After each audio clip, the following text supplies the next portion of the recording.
50-50. But for the OP of this story, it might as well be 90-10, given that she grew up with all of her friends' parents either divorced or never married.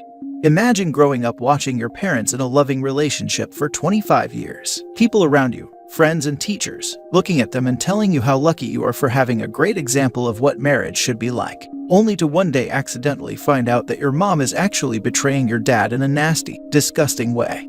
Let's read this story.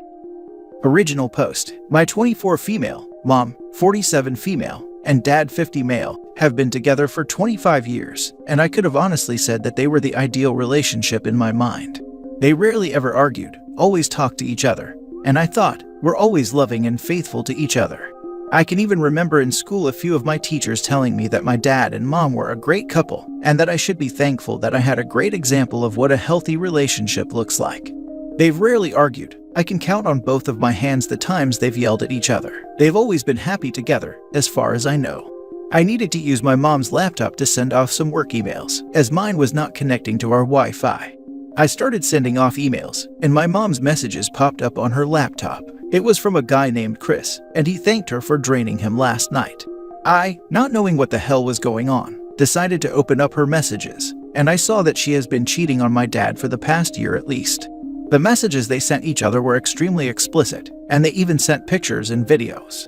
I started to hyperventilate and realized what was happening. I started to dry heave. I was able to screenshot the messages and send the pictures to my email. After that, I told my parents I was going out for a bit. My dad told me to stay safe and kissed my forehead, and I nearly broke down in the house. I was able to drive away for a few minutes and get to a private location and cry. Why would she do this? Does she not love my dad? He's done so much for her, waited on her hand and foot when she broke her legs skiing, moved so she could be closer to her family when she went through PPD with me. He's done so much for all of us, and she does this. Why? Dad was always there for her when she needed him, worked overtime to allow us to experience things together. I don't know what I'm going to tell my sister, 18. She's coming back from university next week and she adores our dad. It's also the last thing I want to tell my brother, 22, because he's doing his master's, and I don't want anything to distract him from his final exams in a few months. It's like I can't tell anyone about this. All of my friends' parents are divorced or were never married to begin with, and they also looked at my parents as what a good marriage looked like. I'm sorry if I'm rambling, I just don't know what to do. Whenever I think about it, I feel hurt. I remember when I was 16 and my mom showed me the love letters and poems my dad wrote for her, and they were all so beautiful. He's loved her with all of his heart for 25 years, and she's been doing this to him.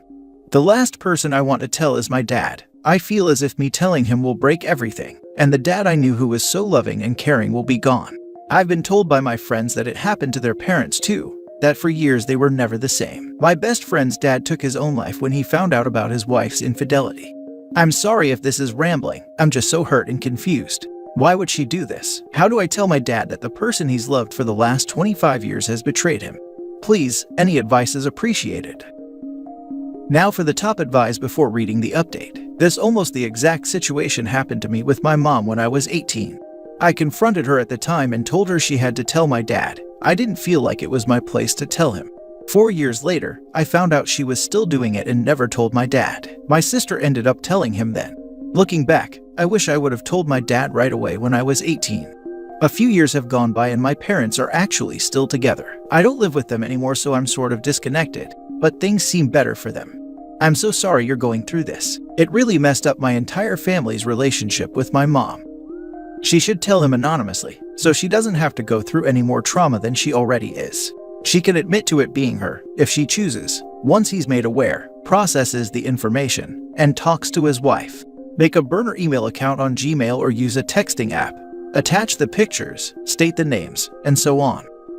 That seems incredibly harsh, having a stranger anonymously tell you something so devastating. She needs to talk to mom. If mom doesn't come clean, she should talk to dad. It isn't something she should have to bear the weight of, but it's not something you want to hear from a stranger either. And I'm sure hearing it from your own child is devastating, but again, better than questioning a stranger. Tell her that she is to tell him or you will, and not to delete or hide anything because you already have the proof to show him if you have to. He deserves to know. She'll get mad that you saw her personal stuff and will probably get defensive, but if she wasn't fooling around, she'd have nothing to worry about. It'll be tough, but it needs to be done. Good luck and keep us updated. agree with this. Mom, I'm not going to hold this in. And if you make me be the one to tell Dad and the other kids what's going on, I'm probably going to hate you for it for the rest of my life. Do the right thing. Now for the update. Sorry for the post being so long. It has been a while since I last posted and a lot has happened. Thank you for everyone who responded and everyone who DM'd me with advice and support. So, after I got back home, I headed straight to bed. When I was having breakfast the next morning, I was on Twitter and my mom saw a thread on the Chris Rock situation at the Oscars and we got to talking about it. I ended up asking about if she would have, or ever had an open relationship agreement with Dad. She shut it down straight away and said she could never do such a thing, and that she loved my dad too much to ever let him sleep with someone else. She then went on for about 10 minutes on how much she loved him, and how they were each other's one and only. I wanted to scream at her that I knew what she was doing, but I held my tongue and knew that I had to tell my dad about what I had found out. At the end of the week, I got everything together and asked my dad if he wanted to spend the day with me and go get food and do whatever he wanted to do. He said sure, and that he hasn't really spent any time with me since I started my new job, and it'd be nice to spend the day together. I tried to keep everything together, but he could tell something was off. We went to his self-storage lot as he needed to pick up some stuff to bring back to the house. Before we left, he stopped me and asked if I was all right. He said, "Hey, are you okay? You've been really quiet and clingy today. Did something happen with your boyfriend?" I ended up bursting into tears and told him what happened. He asked if I was 100% sure, and I said that I had my laptop with me and I could show him some of the emails I had saved. When he saw them, I could see the pain in his eyes. It was like someone had stabbed him. For a few minutes he was silent and there were tears just streaming down his face. He wasn't sobbing, there were just tears. He hugged me and said, "Thank you for telling me about this. No matter what happens from here, please remember I love you and your brother and sister. You lot are my pride and joy, don't ever forget that." He dried his face and we ended up driving home. When we got back, he told me to not mention anything to Mom, and he wanted to check some things before he talked to her about this. We all ended up going to sleep early that night, but I couldn't rest. I kept on having nightmares where the worst happened to my dad. I ended up going downstairs at around 2 in the morning and saw my dad on Mom's laptop looking through her emails. I asked what he was doing, and this was the first time I've ever seen my dad so angry. He turned his head around to me and just said, "That freaking witch," and left the house. I checked the emails and saw that he had 4 days open. Seeing this has truly killed any part of me that had any feelings for my mom. The days in question were the day my aunt, Dad's younger sister, died, the day after, the day of her funeral, and the day her ashes were scattered. In those emails were my mom asking to meet up with Chris, and asking Chris what he was going to do with her when she got to his place. I vomited again and realized that Dad had just left the house and I had no idea where he was going. I got outside and saw he was sitting in the car and he was bawling. He couldn't stop crying. I felt as if this had broken him. After about an hour, I convinced him to come back inside and try to get some rest. I closed the laptop and put it back so my mom wouldn't find out about my dad going through her history. On the following Tuesday is when my dad decided to confront Mom about her affair. I was not home when it happened, but he sat down with her and asked if she was having an affair. She of course denied this and said that she could never do such a thing and that she loved him with all her heart. My dad lost it and showed her the emails and yelled at her, phoned her brother to pick her up, and that he was filing for divorce immediately. Mom tried to say it was a mistake and that they could work through this, but Dad isn't having any of it. Since that day, he has not contacted her unless it is through a lawyer. My uncle has come over the house a few times to get clothes and other things for my mom, and he tries to give updates on her well-being to my dad, but he just shuts it down and says he doesn't care, and says that she needs to speed up on getting paperwork signed. As for my brother and sister, I contacted my brother on the Wednesday and told him what had happened. I apologized because it was so close to his exams and that this is the last thing that he should be worried about. He said that he'd be coming back once exams were over, and that I should keep an eye on Dad just in case anything happened. My sister, on the other hand, came back home the day after I told her, and hasn't really left Dad's side since. She basically waiting on him hand and foot, cleaning the house, making dinner for all of us. I think she's taking this the worse, and my dad thought so too, so he asked her to see a counselor and that he'd be okay. My mom has tried to contact all of us and none of us have responded, aside from making sure she had started on the paperwork and was in contact with a lawyer, etc. Dad has said that I should probably meet with Mom soon, as despite all that's happened between the two of them, she was never a bad mom and loved us just as much as he did. So, I will be meeting with her next week and I am dreading every minute of it. So now we're all in a weird place where we don't know what's going to happen next. Dad is a lot less like himself and is a lot quieter and more reserved, which scares me, but thankfully a lot of his friends and family have been over-offering him support. The one funny thing I can say is, when I told my close friends about their divorce, a lot of them made the joke that they'd be snapping up my dad once he's back on the dating market, which I can see as being a bit weird, but is pretty funny because they admitted to having crushes on him when they were 16. Stupid stuff like that, even if they are jokes, gives me some hope that once this all ends, he'll hopefully find someone who values and loves him like we all do. The days in question were the day my aunt, Dad's younger sister, died, the day after, the day of her funeral, and the day her ashes were scattered. In those emails were my mom asking to meet up with Chris, and asking Chris what he was going to do with her when she got to his place. Any hope, and I mean any hope, your mother had of even coming close to reconciling, was dealt a death blow from this one thing. Lots of couples do manage to survive the infidelity, if crap like this doesn't happen, but that level of cheating is not something that anyone could ever come back from. My guess is that as soon as he read those emails and saw the date, that any love or feelings he had for your mother disappeared in that instance. And so it should, as that is just patently disgusting and disrespectful. Cheating is bad enough, but that amount of disrespect is on a completely different level. Look after your dad, OP, but I suspect that his anger at your mother will take years to subside, if ever. I hope for her sake that she doesn't fight this and just agrees to the divorce. If she pushes back in any way, your father will burn everything to a cinder before he gives her anything.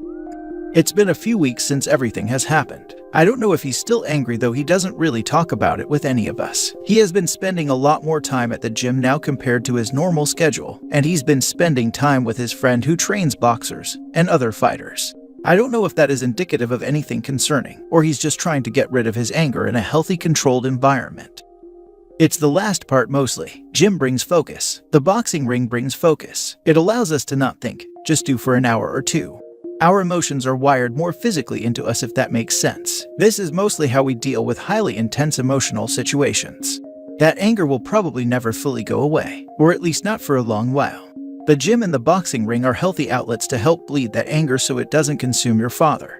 And OP, I've read through your original post and the update. If you don't want to face your mom, it's okay. She didn't only betray your dad, she betrayed you and your brother and sister too. Your update, especially with the dates your dad had open on the laptop, proves that your mom was selfish and only out for her pleasure.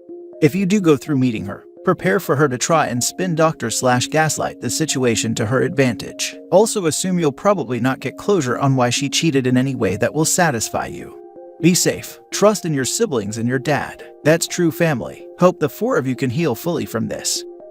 After my dad told my mom that he loves someone else and can leave her, she started running in the forest. Years later, she explained to me that she started running because otherwise she would have started drinking or did even worse. She needed a way to feel something else or nothing. Also, nobody heard her screaming and crying in the forest. She could let out her feelings without putting weight on her kids' shoulders. Now this is great. People tend to let themselves go when they're in serious relationships. Your dad is probably trying to let off some steam and make himself a better prospect too for when or if he eventually goes back on the market. Honestly, your dad seems like a great man and I'm happy you and your siblings are supporting him. That's all you can really do. Try to make his life as stress-free and easy as possible. Spend quality time with him, laugh and so on. I can't imagine what he's going through right now. It's nothing like the cheating I've experienced from girlfriends, but he does have you guys, so he'll be okay. You and your siblings are going to be the deciding factor on how hard this hits him. My dad hasn't really let himself go. He was very on top of being physically fit to the point of forcing me and my siblings to go on runs with him during the weekends and in the summer. He did stop boxing when my brother was born though, so he could be at the house more. I can remember when he bought home gym stuff when I was 6, and I nearly crushed myself trying to copy what he was doing. Now for the last story. My husband doesn't understand why I'm upset that he slept over a female coworker's house after a fight. My husband and I, 39 male and 41 female, just came back from our 11th anniversary vacation. We had an absolutely amazing time. The day after we came home, he went fishing with his brother. When he came home, he was in a horrible mood, snapping about everything I did. He was being completely fine to the kids though, but with me, it was like I couldn't do anything right. We eventually had a huge fight. He ended up yelling and slamming a door, and I told him to leave and cool off. I really can't even pinpoint exactly what he was mad about. He ended up leaving for the night. He came home and apologized for the fight and how he acted. I apologized for my part in the argument. I then asked where he had stayed last night, as he can't stay at his brother's house due to his brother's wife's 3 cats.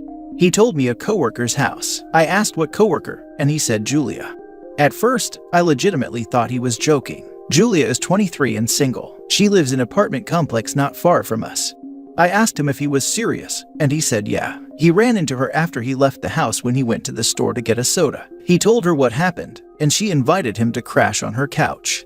He doesn't understand why I'm upset. By his logic, he was somewhere close to home. He didn't spend money on a hotel, and he didn't have to spend a lot of gas money to drive to his mother's house.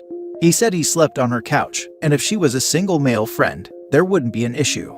I asked him if he thought it would be okay if I slept over one of my single male coworkers' houses. He said no, and that it's different, because single men aren't trustworthy. I'm just baffled by his logic and how he doesn't understand why I'm upset. Now for the advice. Talk to Julia. This may be the way, but she might lie, so tread lightly on all of it. Genuinely speaking, none of this behavior is okay to begin with. Everybody has bad days and everybody loses their cool sometimes, but all of this leading up to that, not cool. Also, time is of the essence. Don't wait to talk to her. The longer you wait, the more time you give him to cover his tracks. And if she's whack, then she will go along with it. Talk to her, and remember that if anything stupid did happen, she's not necessarily at fault, and even if she was, she already doesn't care about your opinion, so your emotions would be wasted on her. Also, remind your husband that single females can't be trusted either. And finally, if all else fails, remember that people are going to do what they want to do regardless of anyone else's opinion. We're selfish like that. If he wants to do something stupid, let him. Because if you don't, he's gonna figure out a way to do it behind your back and anger you. Rather explain the possible consequences of said actions that would directly affect the both of you. No sense in arguing if he wants to do something you're not okay with. He needs to understand he will be met with the same level of respect. Did he actually go on a fishing trip with the brother, or was that a cover-up? Call the sister-in-law and ask if her husband, the brother, went fishing.